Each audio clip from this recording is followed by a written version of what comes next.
क्या भारत की जुडिशरी अब सरकार के दबाव में है? क्या जज अपॉइंटमेंट से लेकर बेल देने तक सब कुछ फाइल और फेयर से चल रहा है? जब सुप्रीम कोर्ट के एडवोकेट प्रशांत भूषण जैसे वेटरन अपने मीडिया इंटरैक्शन में ये कहे कि आधे से ज्यादा जज चाहे उच्च न्यायालय के हो या उच्चतम न्यायालय सरकार से स्वतंत्र नहीं रहे, तो देश के कॉन्स्टिट्यूशनल फ्रेमवर्क पर सवाल उठने लाजमी है। एडवोकेट भूषण का ये पूरा बयान एक कोर्ट रूम आर्ग्यूमेंट नहीं था, ये एक एक्सप्लोजिव चार्जशीट थी उस सिस्टम के खिलाफ जहाँ उनके मुताबिक मोदी सरकार ने ईडी, सीबीआई और पुलिस को अपने पूरे कब्जे में कर लिया है। एडवोकेट प्रशांत भूषण ने मीडिया फोरम 4 न्यूज के सामने एक ऐसी कहानी बयान की जिसमें जुडिशरी, एग्जीक्यूटिव और इन्वेस्टिगेटिंग एजेंसीज के बीच की रेखा धुंधली हो गई है। उन्होंने सीधे सीधे कहा, ये ईडी, सीबीआई की भाई तुम लोग डोजियर बना लो जजेस के ऊपर या उनके रिश्तेदारों के ऊपर, कुछ गलत पकड़ लो और उसे ब्लैकमेल करो। ये लाइन ऐसी थी जैसे किसी ने डेमोक्रेसी के दिल पर थप्पड़ मार दिया हो। एडवोकेट भूषण ने कहा कि आज की जुडिशरी के पास 2 ऑप्शंस हैं, या तो वो कंटेम्प्ट करे प्राइम मिनिस्टर और लॉ मिनिस्टर के खिलाफ, या फिर मान ले कि इन्होंने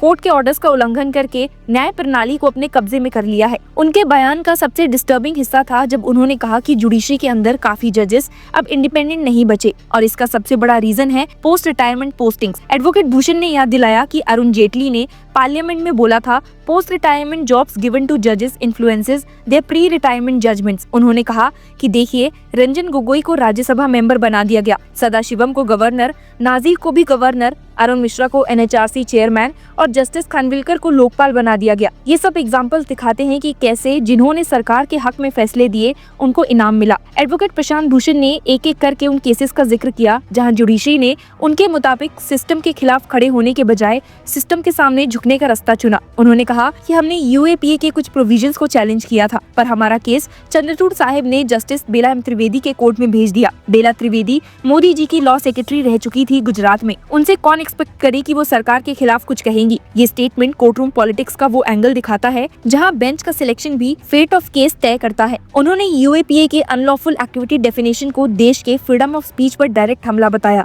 एडवोकेट भूषण ने कहा कि देखिए, यूएपीए के तहत अगर आप कुछ ऐसा कहें जिससे देश के खिलाफ डिसअफेक्शन पैदा हो तो वो भी अनलॉफुल एक्टिविटी है। मतलब अगर आप ये कहें कि भारत सरकार पैलेस्टीन के मामले में गलत कर रही है तो आप पर भी टेररिज्म का चार्ज लग सकता है। ये बात सुनकर समझना मुश्किल नहीं होता कि एडवोकेट भूषण इस लॉ को मॉडर्न डे सेडेशन के रूप में देख रहे थे। एडवोकेट भूषण ने याद दिलाया कि पहले भी सेडेशन लॉ सेक्शन 124A को सुप्रीम कोर्ट ने नैरो इंटरप्रिटेशन दिया था, यानी जब तक पब्लिक डिसऑर्डर या वायलेंस ना भड़काए जाए तब तक सेडेशन नहीं बन सकता। पर उनके मुताबिक मोदी सरकार ने न्यू क्रिमिनल लॉज के थ्रू सेडेशन को फिर से इंट्रोड्यूस कर दिया। ये एक डेंजरस प्रेसिडेंट है जहां डिसेंट और देशद्रोह के बीच की लकीर ही मिट गई है। फिर एडवोकेट भूषण ने बेल और ट्रायल सिस्टम पर बात कही। उन्होंने कहा, सुप्रीम कोर्ट के कई जजमेंट्स कह चुके हैं bail is the rule, jail is the exception, पर यूएपीए में इस रूल को उल्टा कर दिया गया है। उन्होंने एग्जांपल्स दिए, उमर खालिद भीमा कोरेगांव के एक्टिविस्ट 5 से 6 साल से जेल में है, ट्रायल भी शुरू नहीं हुआ है और बेल भी नहीं दी गई। ना वो एविडेंस छेड़ सकते हैं, ना भाग सकते हैं, ना वायलेंट क्राइम हुआ है, फिर भी इन्हें जेल में रखा गया है। एडवोकेट भूषण ने कहा कि ये कॉन्स्टिट्यूशनल वायलेशन है, right to life and liberty का सीधा उल्लंघन। उन्होंने और भी आगे बढ़कर कहा कि प्रोटेक्टेड विटनेसेस का मिसयूज हो रहा है। आप किसी एक्यूज्ड को बताते ही नहीं कि विटनेस ने क्या बोला, नाम तक नहीं बताते, पर उसके बेस पर बोलते हो एविडेंस है। ये किस तरह का न्याय है? एडवोकेट भूषण के मुताबिक इस सिस्टम ने एक्यूज्ड के फंडामेंटल राइट्स को पूरी तरह नलिफाई कर दिया है। एडवोकेट भूषण ने पुलिस और एजेंसीज के पॉलिटिकल कंट्रोल का मसला भी उठाया। उन्होंने याद दिलाया कि सुप्रीम कोर्ट ने 2006 में प्रकाश सिंह केस में पुलिस रिफॉर्म्स का लैंडमार्क जजमेंट दिया था, पर 19 साल हो गए, इम्प्लीमेंटेशन 0 है। उन्होंने कहा, स्टेट्स यूपीएससी के पैनल को इग्नोर कर देते हैं, अपने पसंद के डीजीपी बनाते हैं, मतलब सुप्रीम कोर्ट का ऑर्डर तोड़ दिया गया और कोई पनिशमेंट ही नहीं। इसके बाद प्रशांत भूषण ने कहा कि सीबीआई और ईडी भी पूरी तरह गवर्नमेंट के कंट्रोल में है। विनीत नारायण केस में बोला गया था कि सीबीआई इंडिपेंडेंट रहे, पर आज सीबीआई डायरेक्टर का अपॉइंटमेंट भी सरकार अपने हिसाब से करती है। उन्होंने खुलेआम कहा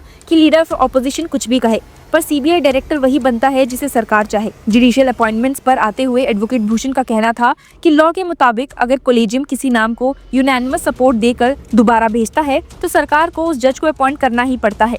लेकिन मोदी सरकार ने एक नए तरीका निकाल लिया है, न अप्रूव करते हैं न रिजेक्ट करते हैं, बस फाइल पर बैठे रहते हैं। उन्होंने कहा कि इससे जुडिशरी के अंदर एक साइलेंट टेरर क्रिएट हो गया है। जो नाम उनको पसंद नहीं, उनकी ओथ नहीं होती, बाकी गवर्नमेंट फ्रेंडली जजेस को तुरंत नोटिफिकेशन मिल जाता है। एडवोकेट भूषण का असर्शन था कि जुडिशरी के अंदर एक सिस्टमैटिक डर पैदा कर दिया गया है। इमरजेंसी के दौरान जैसे जजेस डरे हुए थे, वैसे ही अब भी बहुत सारे ईमानदार जजेस इस फेशिस्ट सरकार से डरे हुए हैं। ये लाइन उनकी टोन में गुस्सा नहीं बल्कि दर्द और डिस्पेयर दोनों ला रही थी। उन्होंने कहा कि जब तक पुलिस, NIA, ED वालों को ये एहसास नहीं होगा कि अगर उन्होंने झूठा केस बनाया तो उनको दंड मिलेगा, तब तक ये सिलसिला नहीं रुकेगा। उन्होंने दिखाया कि कैसे फैब्रिकेटेड एविडेंस के केसेस में लोग 20 साल से जेल में बैठे रहे हैं और फाइनली एक्विट हुए। ऐसे पुलिस ऑफिसर्स को आइडेंटिफाई करके सख्त दंड देना जरूरी है। उन्होंने इस बात पर जोर दिया। उनका लास्ट पोर्शन डेमोक्रेसी के एक और पिलर पब्लिक ओपिनियन पर था। एडवोकेट भूषण ने कहा कि मैं मानता हूं कि पब्लिक ओपिनियन का असर सबसे ज्यादा होता है, जुडिशरी पर भी और सरकार पर भी। जब लोग निडर होकर गलत को भी गलत कहते हैं तो न्याय प्रणाली भी सोचने पर मजबूर होती है। उन्होंने अपना स्टांस बताया कि मैं ओपनली जुडिशरी को प्रेज करता हूं जब वो सही फैसला लेती है और ओपनली अपोज भी करता हूं जब वो गलत करती है।